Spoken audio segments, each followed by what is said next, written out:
Alors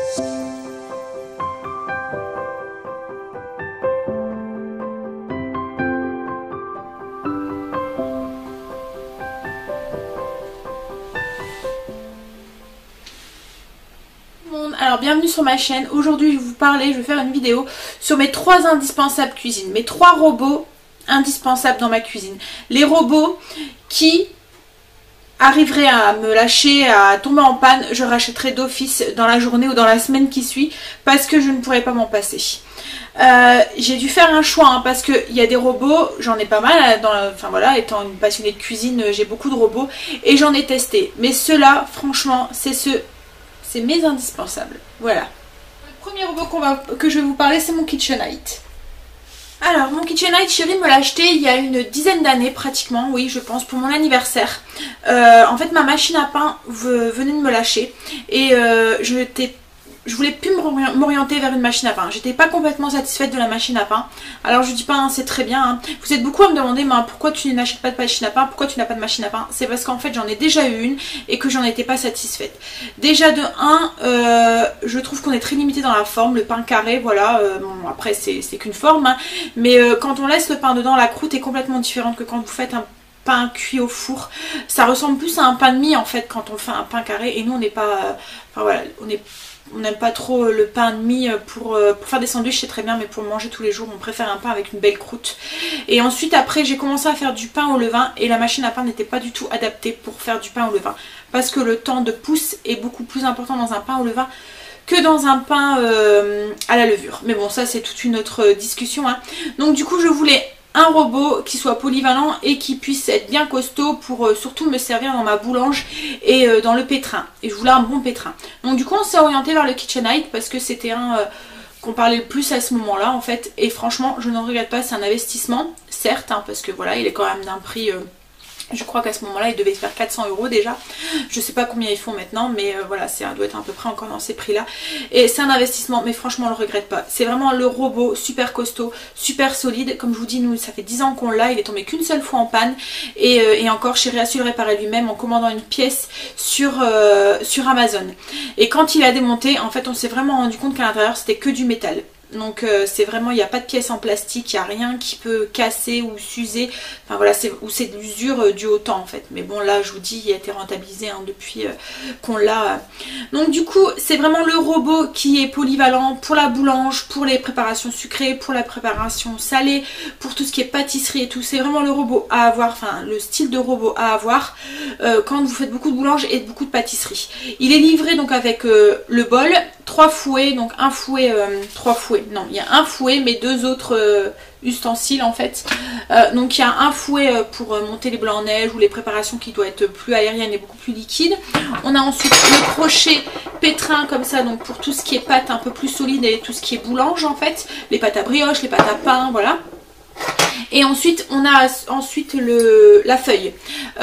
Ça c'est pour plus les préparations plus liquides, plus solide qu'avec le fouet, mais pas non plus compact comme les pâtes à levain. Ça va aussi très bien pour faire la purée aussi. Je m'en sers beaucoup aussi pour faire la purée, ça va très très bien. Donc voilà pour le premier robot qui est un indispensable. Je ne pourrais vraiment plus m'en passer faisant mon pain régulièrement et faisant quand même pas mal de pâtisserie. Voilà, c'est le robot qui vient à lâcher, je rachèterai. Et je pense que je me retournerai encore vers la marque KitchenAid parce que franchement je n'en suis vraiment pas déçue. Donc le deuxième robot polyvalent de la cuisine en fait, un de mes indispensables aussi que je me sers assez régulièrement, c'est mon robot multifonction de la marque Bosch que j'ai acheté il y a à peu près 1 an et demi. J'ai acheté celui-là, pourquoi? Parce qu'il était vraiment complet. Donc vous avez le blender ici, le robot avec la cuve qui permet de mixer, râper, voilà, il y a plusieurs ustensiles, râper, fin, gros, émincer en rondelles.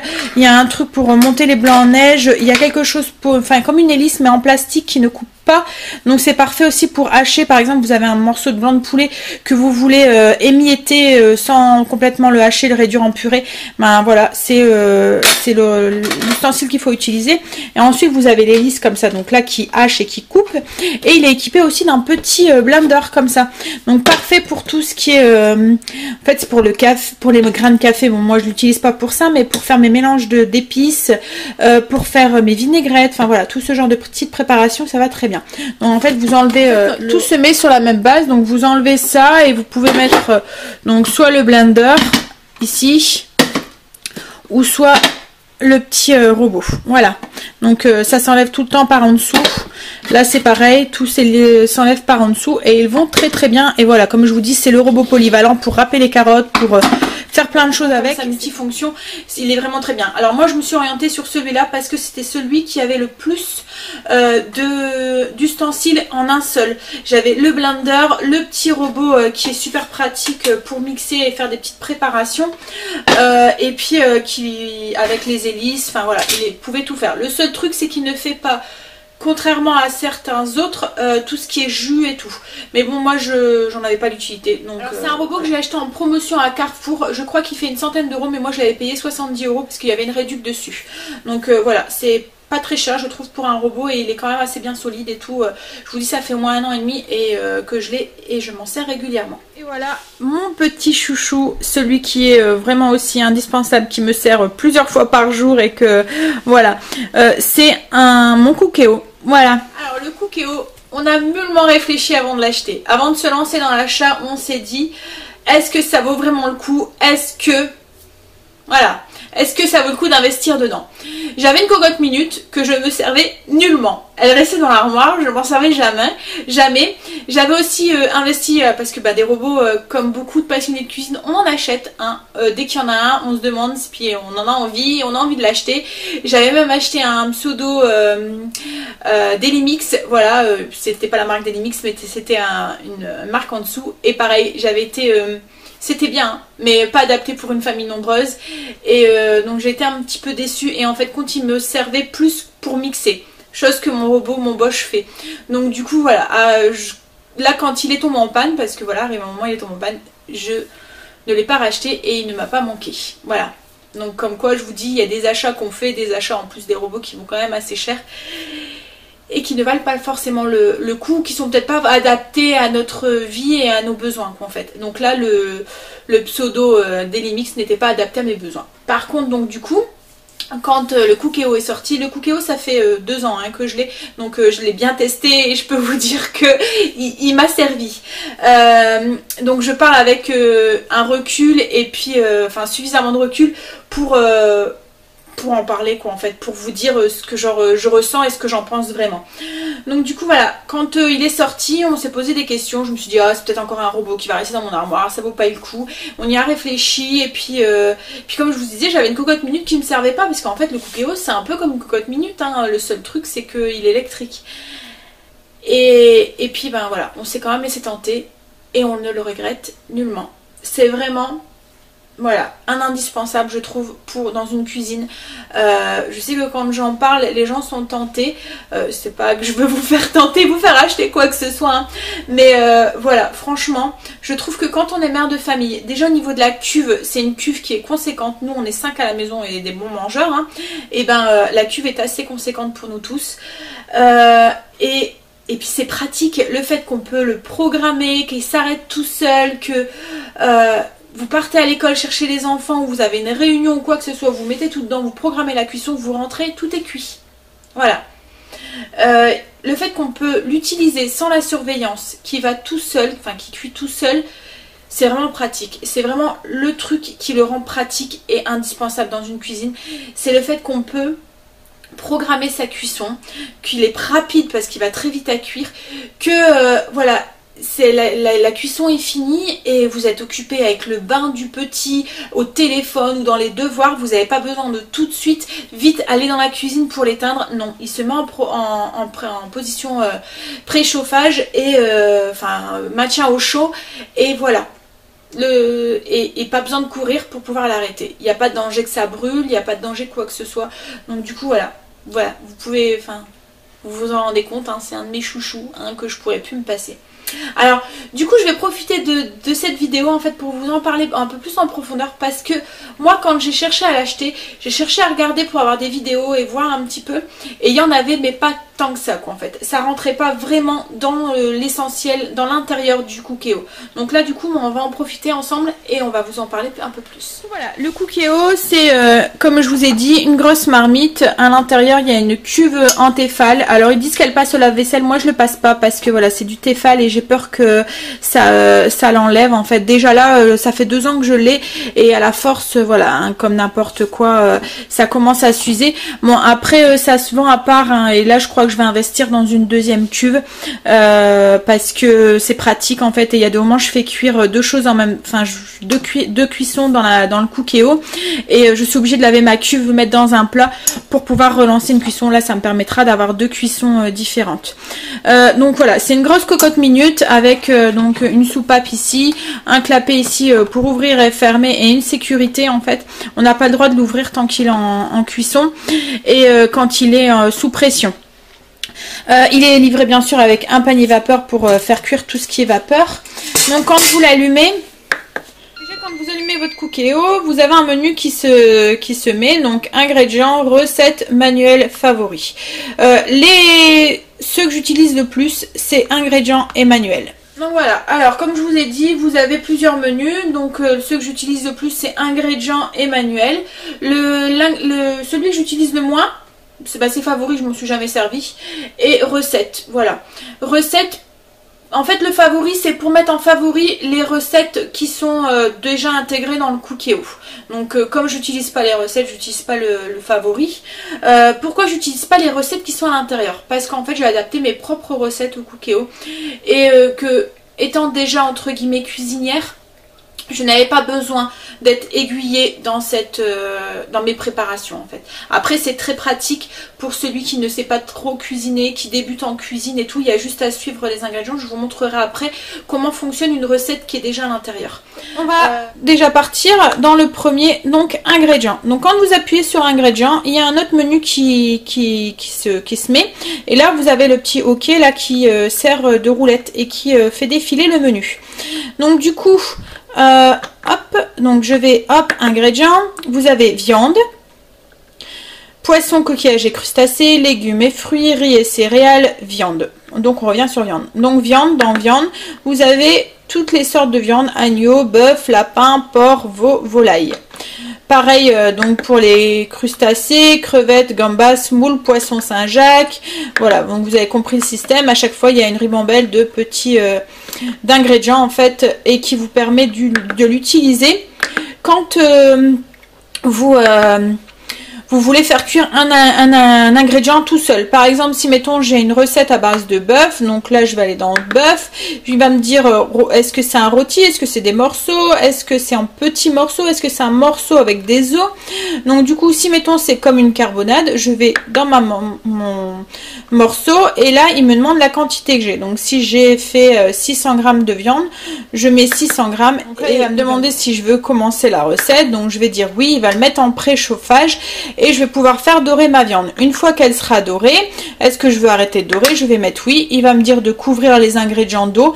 Donc bah là si c'est du bœuf, hein, vous vous doutez bien que je ne vais pas les couvrir d'eau. Je vais peut-être mettre, si mettons je fais une carbonade ou quelque chose, je vais mettre mon vin, mes carottes, mes machins et tout. Et ensuite il va me mettre le temps de cuisson qui est adapté logiquement à la quantité que j'ai mis dedans. Et j'ai plus qu'à faire OK. Il va me demander de fermer ma cuve. Voilà, et il va me lancer la cuisson.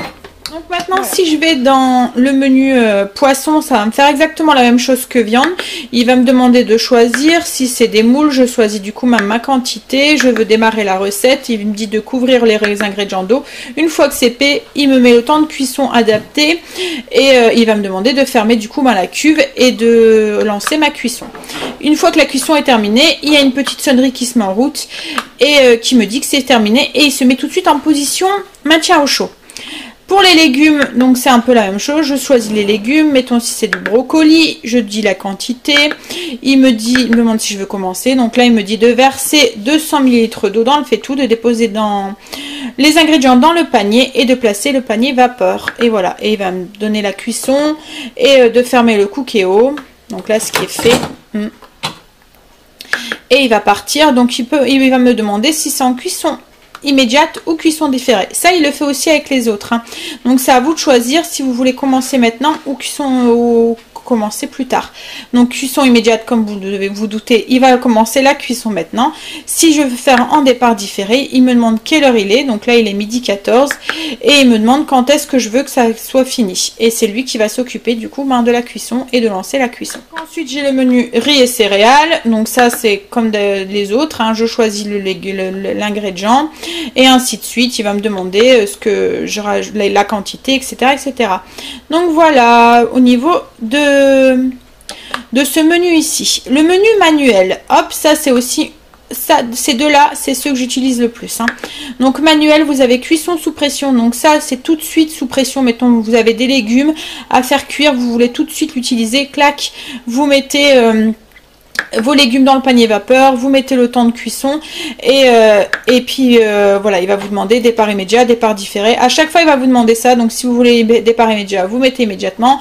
Si vous voulez faire une cuisson dans quelques heures, vous mettez départ différé.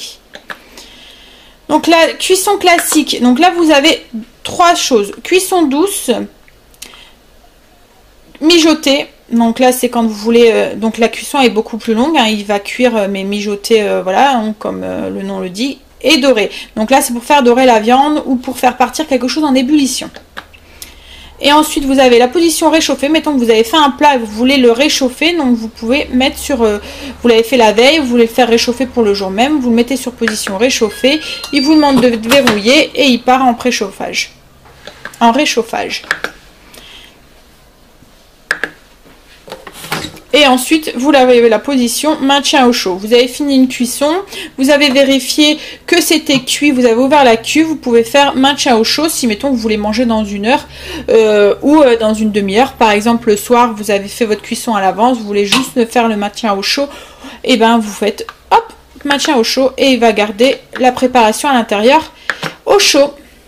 Donc voilà. Ensuite, donc du coup, vous allez dans le menu recettes. Hop, donc là il va vous demander entrée, plat, dessert et une bibliothèque. Alors la bibliothèque c'est quand vous voulez rajouter voilà c'est surtout pour les Cookéo qui sont au-dessus de la gamme de celui que j'ai, où mettons il y a des bibliothèques, vous pouvez vous les rajouter avec la clé USB, vous voyez, des recettes. Donc là moi en fait j'ai juste la cuisson express, mais bon comme je vous dis ça me dérange pas parce que c'est pas forcément quelque chose que j'utilise. Donc ensuite vous avez les entrées, donc avec toutes les recettes qui existent à l'intérieur, donc brocoli aux amandes. Après voilà, c'est pas forcément que des entrées, hein, parce que bon il y a des soupes, mais il y a aussi des légumes, du foie gras, du houmous, minestrone, des œufs cocottes, du pain au saumon litchi. Voilà, c'est des recettes que j'ai jamais trop fait. Salade de 3 haricots, voilà, soupe de pois cassés, voilà, soupe de maïs et crabe. Ensuite donc vous avez les plats: blanquette de veau, bœuf à la catalane, bœuf bourguignon, brambade de morue, les calamars à la tomate, calamars, voilà, donc le chili con carne, exemple de recettes qu'il peut avoir. Et ensuite vous avez les desserts: cheesecake traditionnel, compote de fruits, compote. Mais bon, après une fois que vous l'avez utilisé 2-3 fois, en fait, ben vous adaptez les recettes que vous voulez et vous mettez dessus. Et voilà. Donc du coup, après là, vous avez la position pour éteindre et arrêter votre appareil. Et ici, vous avez, hop, ça c'est pour les écrans, enfin c'est l'intérieur, c'est pour changer les paramètres, enfin l'intérieur, les langues, la suppression des bibliothèques, l'écran, le son, voilà. Pour ah, qu'est-ce qu'elle a? Je pense à la fin. Je vous ai fait montrer un petit peu comment ça se passait au niveau du Cookéo et l'intérieur du menu. Comme je vous ai dit, moi les deux programmes que j'utilise, enfin les deux notions du menu que j'utilise le plus, c'est ingrédients et manuel. Les ingrédients, quand mettons je veux faire cuire des carottes vapeur, quand je veux faire cuire des haricots verts vapeur, donc là j'utilise ingrédients. Par contre pour tout ce qui est recettes un peu plus élaborées comme mon bourguignon ou comme hier, voilà, le coq à la bière ou des choses comme ça, là j'utilise du coup dans la position manuelle, dorer pour faire dorer ma viande et ensuite je le mets en cuisson sous pression. J'ai adapté du coup en fait mes recettes au Cookéo, à la cuisson du Cookéo. Quand je me pose une question sur combien de temps je dois faire cuire par exemple ma carbonade, là je vais aller dans ingrédients et regarder combien de temps il fait cuire le bœuf par exemple, et je vais adapter ma recette à ça. à ce temps en fait qu'il me dit. Mais j'utilise, comme je vous ai dit, pas forcément les recettes qui sont à l'intérieur. Là du coup on va le mettre un petit peu en situation et on va voir comment il fonctionne. Donc j'ai mis juste de l'eau à l'intérieur, hein, j'ai rien mis, mais du coup on va lancer une cuisson. Donc je vais le faire en manuel.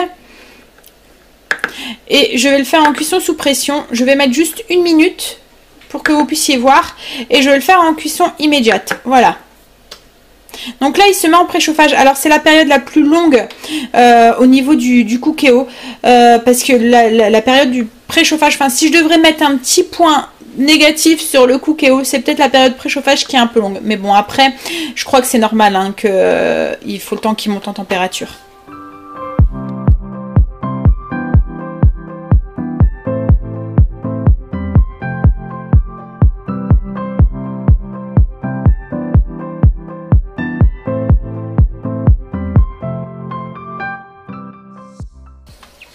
Donc voilà, là le préchauffage est fini, donc il est parti en cuisson.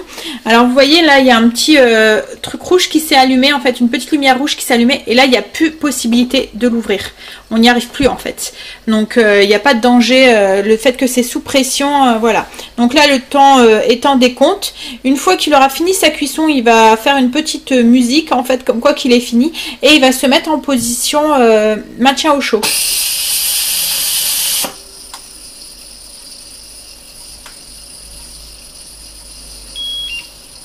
Voilà, là vous voyez la musique et il se met en fin de cuisson, donc il évapore toute la pression. Donc là c'est pareil, on ne peut pas l'ouvrir tant qu'il évapore toute la pression, c'est pas possible. Il reste en sécurité.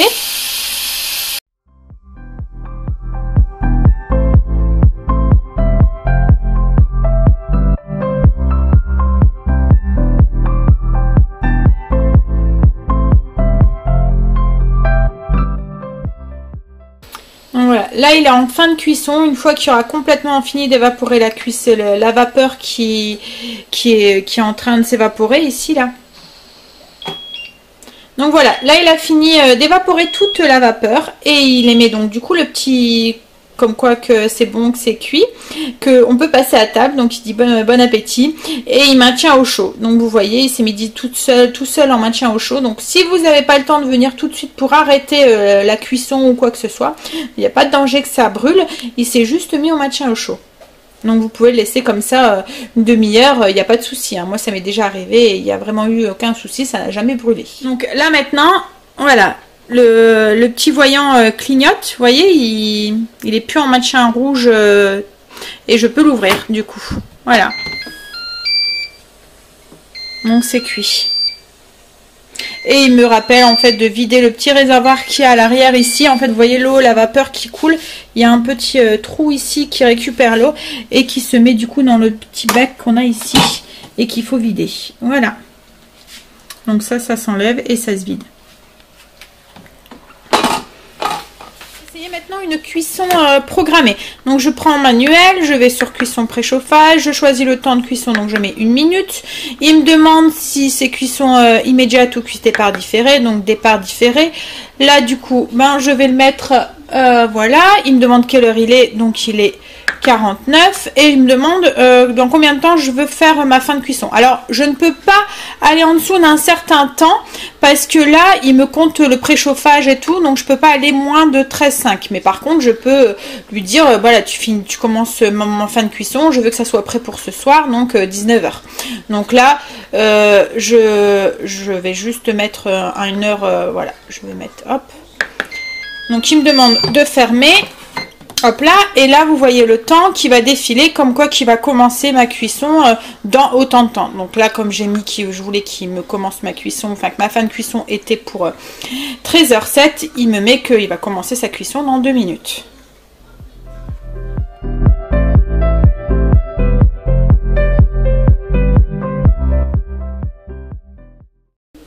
Donc voilà, là il s'est mis tout seul en préchauffage et il va lancer tout seul sa cuisson. Donc une fois que le préchauffage est terminé, il va lancer la cuisson que j'ai demandé. Donc là c'était 1 minute parce que c'est pour vous montrer, mais si ça aurait été autre chose qui durait 1 demi-heure, il va commencer sa cuisson pendant 1 demi-heure.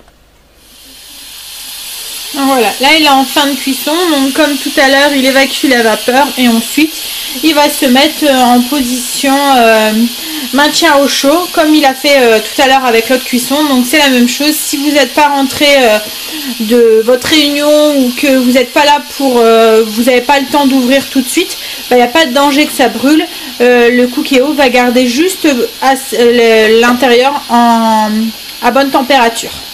Donc là pareil, hein, il est en sécurité, je peux pas l'ouvrir tant qu'il n'a pas tout évacué la pression en fait. Donc une fois qu'il aura évacué la pression, il va me dire que c'est en fin de cuisson, qu'il se met en position de préchauffage, et là je vais seulement pouvoir l'ouvrir. Enfin en position réchauffage, maintien au chaud, voilà. Bon appétit, maintien au chaud, donc il se met en position maintien au chaud, et là maintenant je peux l'ouvrir. Donc voilà. Et là quand je l'ouvre, il enlève le maintien au chaud. Donc une fois que vous avez fini et que vous avez ouvert votre Cookéo, il vous met un message en fait comme quoi est-ce que vous voulez maintenir en chaud, si vous voulez prolonger la cuisson ou si vous voulez faire un arrêt. Donc si mettons vous vous rendez compte que la préparation n'est pas assez cuite, vous pouvez très bien prolonger la cuisson et lui demander de prolonger pendant 2-3 minutes. Ou de faire un maintien au chaud parce que vous l'avez ouvert mais vous voulez pas manger tout de suite. Donc voilà. Vous pouvez faire un maintien au chaud ou vous pouvez arrêter la cuisson. Je vais montrer du coup la cuisson quand vous voulez faire une cuisson vapeur ou une cuisson qui n'a pas de préparation, enfin vous faites pas dorer quoi que ce soit avant. Là vous voulez faire dorer des ingrédients. Donc vous allez dans manuel, vous allez cuisson classique, vous choisissez dorer. Donc il va mettre en préchauffage, vous pouvez faire dorer. Alors moi j'attends pas qu'il a fini le préchauffage pour faire dorer. Hein. Dès pratiquement le tiers, vous pouvez déjà mettre l'huile d'olive et commencer à faire dorer vos ingrédients. Donc il va se mettre en préchauffage et en position et ensuite en position dorée. Préchauffage, donc il me demande d'ajouter les ingrédients, je fais OK et il va mettre en position dorée. Donc je fais dorer, mettons si je veux faire une carbonade ou quoi que ce soit, je fais dorer ma viande. Une fois que j'ai fini de dorer, je fais OK. Il va me demander si je veux vraiment arrêter de dorer, je dis oui. Et il me demande pour faire lancer la cuisson si je veux arrêter ou si je veux continuer en cuisson sous pression. Donc là moi si je fais une carbonade, je veux continuer en cuisson sous pression et je mets du coup le temps que je veux cuire ma viande. Et une fois que c'est bon, il me demande cuisson immédiate ou cuisson en départ différé. Donc là, je choisis si je veux faire cuire tout de suite ou au plus tard. Et il me demande de verrouiller ma cuve.